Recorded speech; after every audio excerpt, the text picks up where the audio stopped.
Another night of unrest in the suburbs of Minneapolis after the police shooting of Deonte Wright. The World Health Organization says the pandemic isn't anywhere close to being over, and why restaurants can't find anyone to work there. Tuesday Need to Know. Let's go.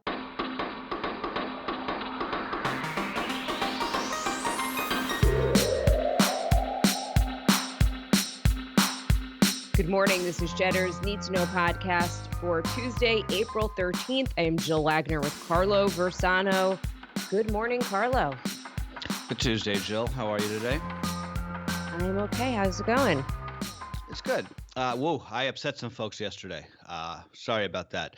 I think I probably came across as a prick yesterday, but you know what, Jill? I'm a prick for pricks. I'm a prick when it comes to pricks in your arm, if I can say that.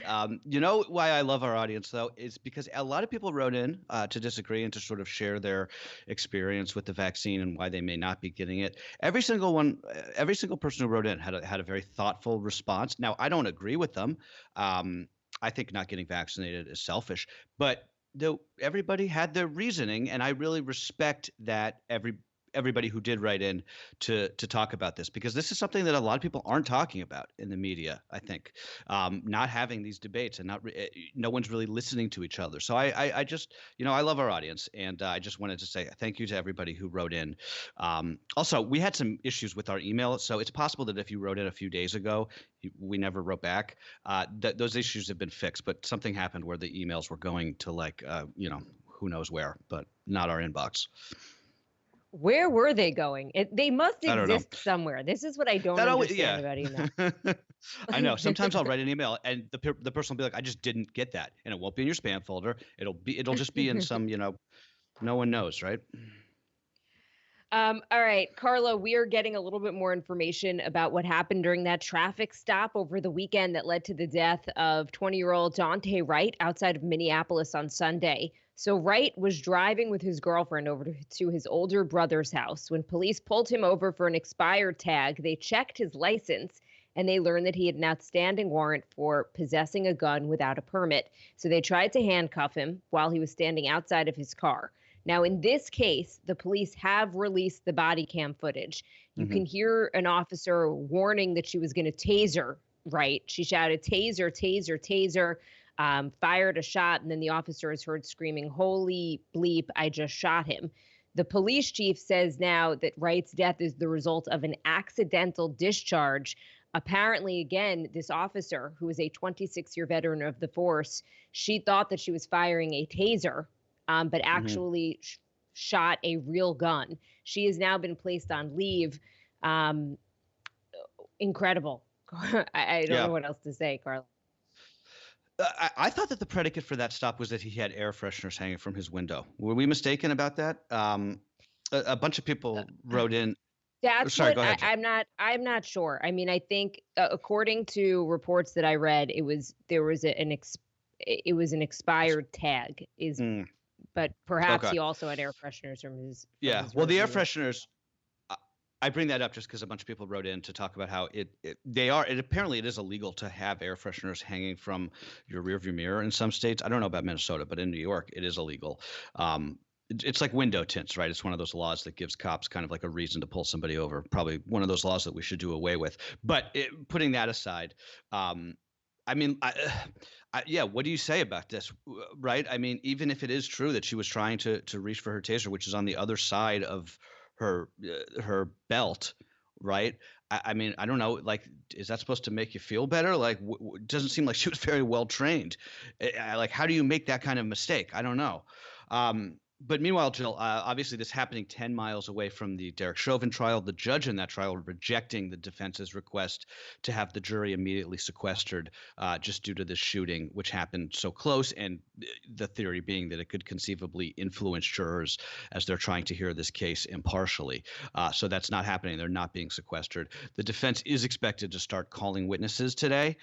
Closing arguments could start as early as next week. So that's just something else, depending on what happens in the Chauvin trial, it could really exacerbate tensions in that area and nationwide.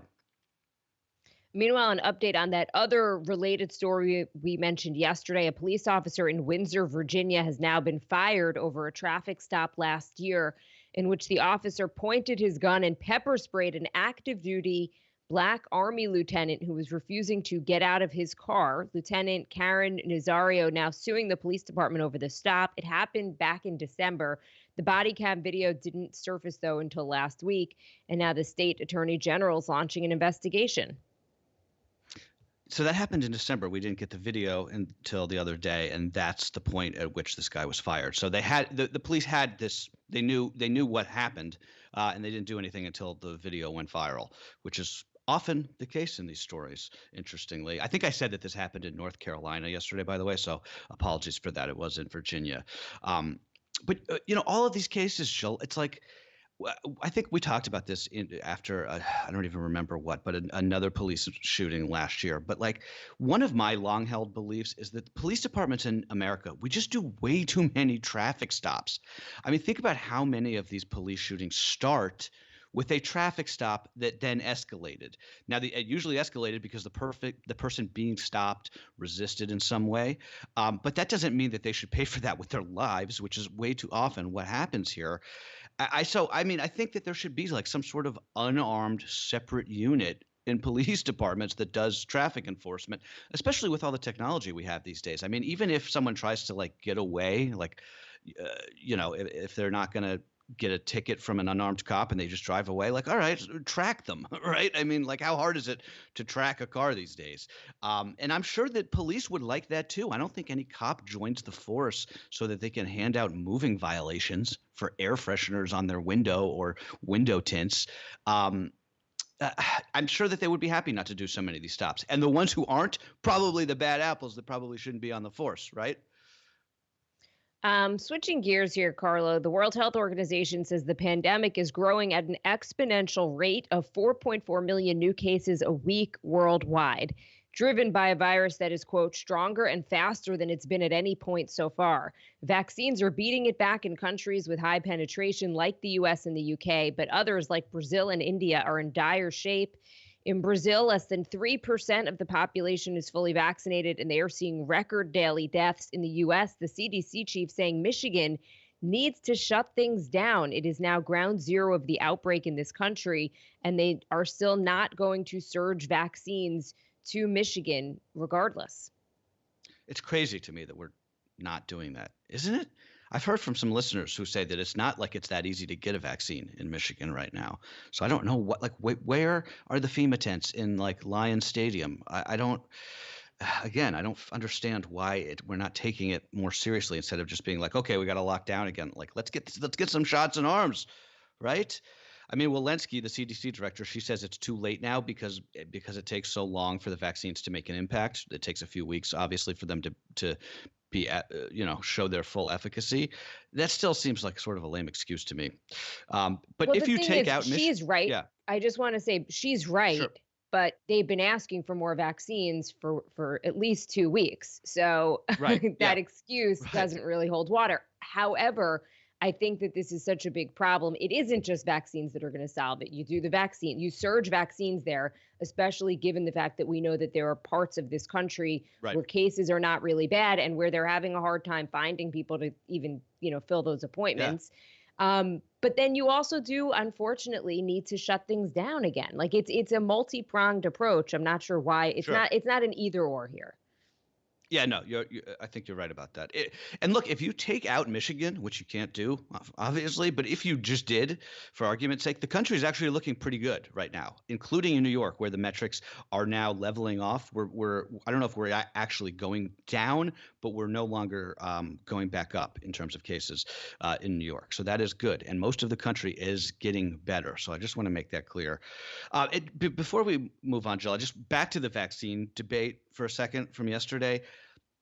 I just want to sort of talk for a minute about the gist of what some of these people wrote in, because I thought it was really interesting to hear.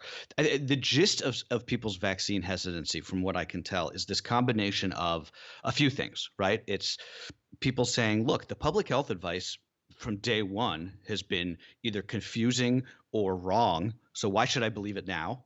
And by the way, I'm sort of making this I'm simplifying this for argument's sake. Another one that we heard a lot was people saying, look, there just hasn't been a lot of COVID in my community. I don't know anybody who had it. And the people I do know who had it it wasn't really that bad. So why would I put this thing in my body that I don't know anything about when I don't know anybody who got really sick?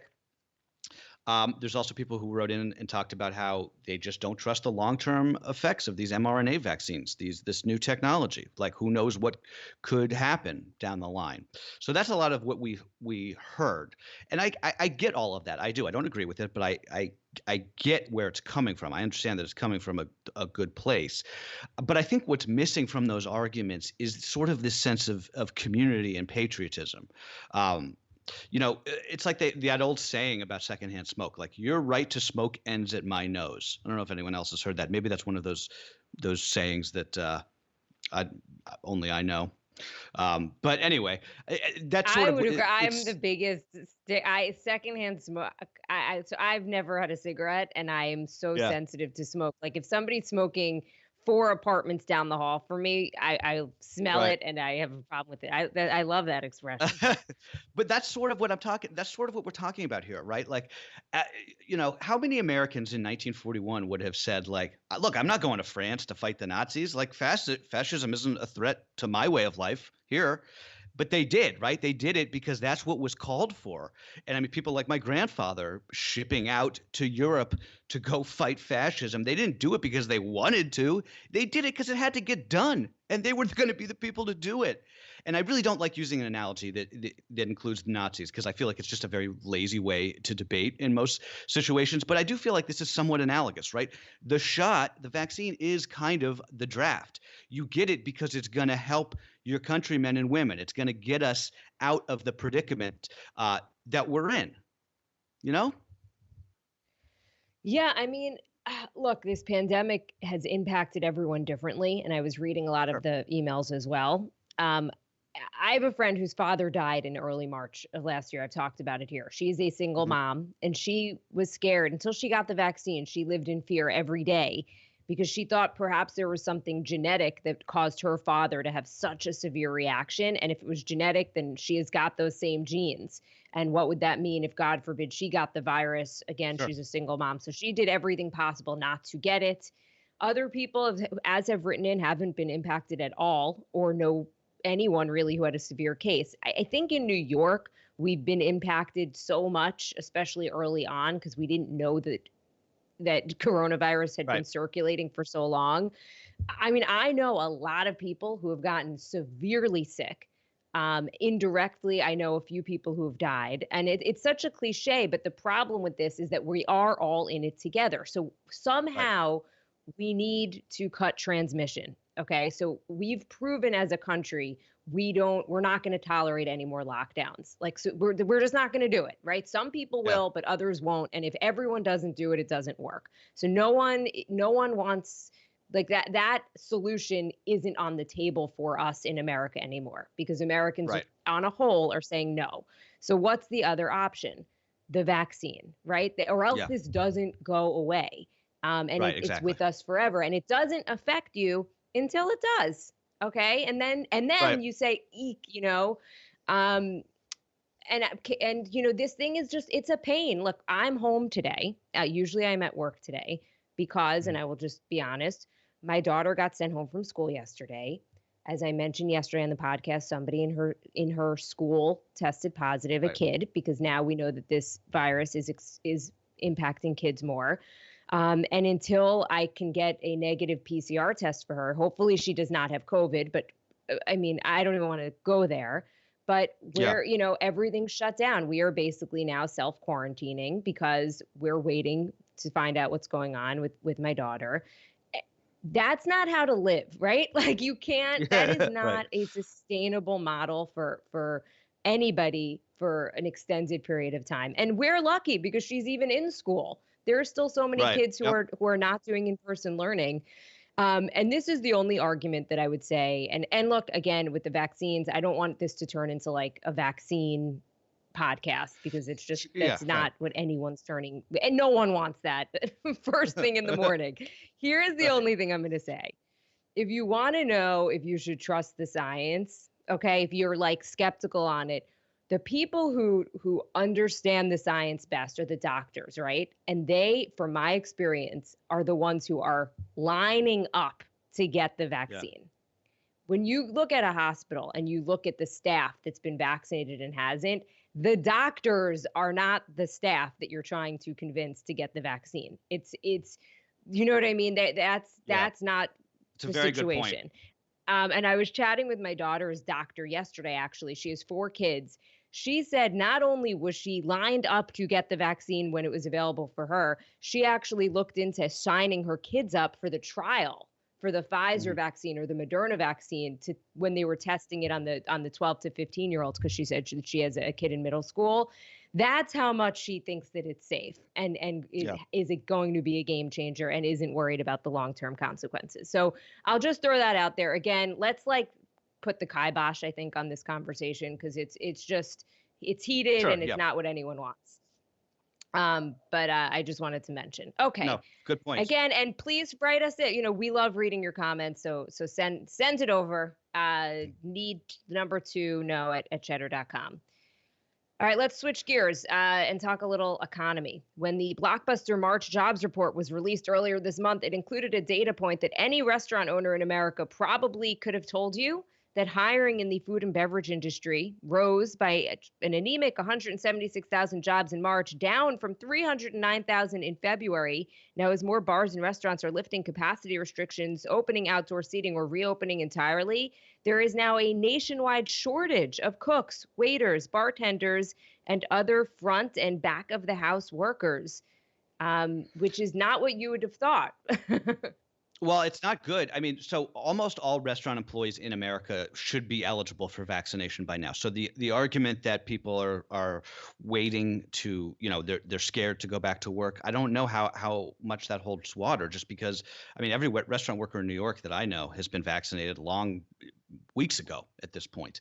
Um, so what's the reason? I mean, it's pretty obvious, right? The managers are saying that they're having a hard time finding people because the $300 weekly unemployment benefit in that latest stimulus bill is just more than some workers would be making on their shifts, or if not more, at least comparable. Right. So why work when you can get it for free? Now, those benefits run out in September. This is not going to be a long-term problem, but it's worth noting, I think.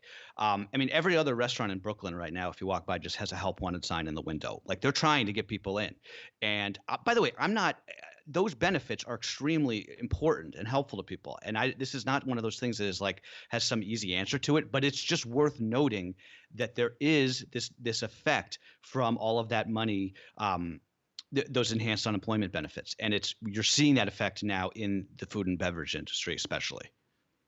In tech, Apple reportedly working on a combination set-top box and smart speaker that includes a camera for video conferencing in what would be its most ambitious effort yet in the smart home space.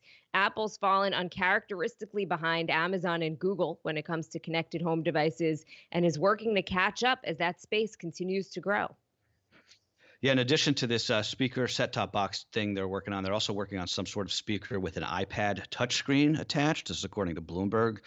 This comes after they killed off the high-end HomePod that we talked about a couple of weeks ago due to just nobody buying it. I still don't understand why Apple doesn't make a television. Have we ever discussed this? So Becky and I got a new TV recently, finally putting to bed this old thing behind me, which actually isn't even that bad. But I sprung for a new TV because they're not even that expensive anymore. It's actually amazing. But what point was I trying to make? Oh, so the Why new doesn't TV we Apple make a got. new TV? Yeah, so the new TV we got, it's one of these smart TVs. I don't know if you have one of these, but like they're connected to the internet and they have all these apps on them and whatever. It's just like it's another operating system I now have to learn. It's very complicated. I don't understand. Like if it was Apple, I would just know how to use it. So I don't know why they don't do that. It sounds like such a crazy thing, but I totally relate, because we just moved into this new house. And so we have a few different new TVs, and they all have a different operating Yeah, well, system. And someone's got to fix I'm that. like, I don't even bother. I seriously just listen to podcasts now, because I'm like, I can't figure this It gives me television out. stress. It gives me stress to turn the remote on, right? Will Smith and director Antoine Fuqua moving the production of their upcoming film Emancipation from Georgia in response to that state's new voting law. In a joint statement, the actor and director saying, quote, "We cannot in good conscience provide economic support to a government that enacts regressive voting laws that are designed to restrict voter access, excuse me. And this is a huge deal for that state's economy, especially if other productions move Yeah, as well. big time. That slavery epic that they're working on, that's the first major production to get pulled from Georgia in response to this law. And just remember, Georgia is a huge, huge film and TV. It has a huge production industry, $10 billion as of 2018. They have amazing tax credits for Hollywood productions there. So that's really important part of the economy. So the All-Star game, that was kind of like a one-off. If this continues, that's very bad for them. And finally, an update on the White House dogs. President Biden's dog Major will undergo professional training after a series of biting incidents at the White House. The 3-year-old German Shepherd's been having a difficult time adjusting to his new surroundings. His older brother Champ's apparently been doing just fine. The offsite training expected to last a few weeks. Oh, Major's going to be a whole new dog when he gets back. Like literally, they're going to change. They're going to swap him out. Check the fur. Check the spots. How much you want to bet? How much you want to bet they put this dog to sleep and just find a new one that looks kind of alike? Is this an original joke, Carlo? Because I have to tell you, I read it last night. It was in the Google document for the newsletter, and I actually laughed out loud. Yes. Very, very clever. No, I don't think they'll actually do that. And you know what? People are going to write in and say that we talk too much about these dogs, but I don't know. What's wrong with that? It's fine. It's fine to talk. I would have happily talked about President Trump's pets, but he didn't have any. It's fine to talk about the White House pets. Look, we make a big deal of the pets when they first move in, and then we were going to make a big deal. They were supposed to get a cat too, weren't they? And I don't think that they ever did. But no, look, obviously this dog can't go around biting people. That's not safe. And they have the dogs. He has the dogs in like the Oval Office during meetings and stuff. There would be an international incident if they have, a world leader in there and Major goes to take a bite. Hopefully he'll get the training and come back. I'm pulling for him. Yeah, me too. He's also just apparently been going to the bathroom in the halls of the White House. But I feel bad for this dog. I mean, he was just living his life in the suburbs of Delaware, and now he's in the freaking White House. Like, imagine how stressful that would be. Anyway. Okay, that is what you need to know for Tuesday, April 13th. Okay, see you guys.